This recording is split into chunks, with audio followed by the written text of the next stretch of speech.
Bonjour à tous. Aujourd'hui, on va s'attaquer à l'architecture numérique. Mais attention, oubliez le jargon super compliqué. On va voir la transformation numérique, non pas comme un concept un peu abstrait, mais plutôt comme un vrai projet de construction. Un plan directeur, en fait, pour bâtir l'avenir d'une entreprise. Et voilà, tout est dit, ça résume parfaitement l'enjeu actuel. La question, ce n'est plus si on doit le faire, mais bien comment et à quelle vitesse. Les boîtes qui ne construisent pas leur avenir numérique aujourd'hui, elles risquent de se retrouver sans aucune fondation demain. L'urgence, elle est bien réelle. Alors, voici notre plan de route. D'abord, on va poser les bases, comprendre pourquoi cette transformation est juste vitale. Ensuite, on va monter la structure avec 4 étapes clés, la vision, la valeur, la conception et bien sûr l'humain. Et à la fin, on pourra admirer le bâtiment une fois terminé.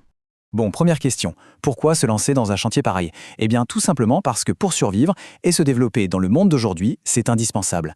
Il s'agit de poser les bonnes fondations pour ne pas se faire distancer.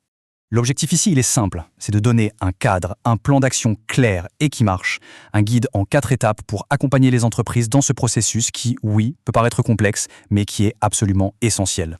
Allez, on attaque avec la toute première étape. Comme pour n'importe quel grand bâtiment, une infrastructure numérique solide, ça commence par un plan directeur. Et ce plan, il doit voir loin, très, très loin. Et ça, c'est le principe de base. Choisir une technologie juste pour régler un petit problème immédiat, c'est souvent mettre un pansement sur une jambe de bois. Non, les choix technologiques doivent être parfaitement alignés avec la vision à long terme de l'entreprise. Ça évite de devoir faire des rénovations qui coûtent une fortune et qui paralysent tout quelques années plus tard. Prenons ce cas d'usage, il est hyper parlant. Cette boîte de e-commerce aurait pu choisir une solution locale, moins chère sur le coût. Mais non. En anticipant sa croissance à l'international, elle a investi dans une infrastructure cloud globale dès le début. Le résultat?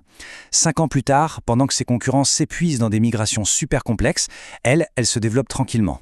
La vision à long terme a payé et pas qu'un peu. On passe maintenant à la deuxième étape, les fondations.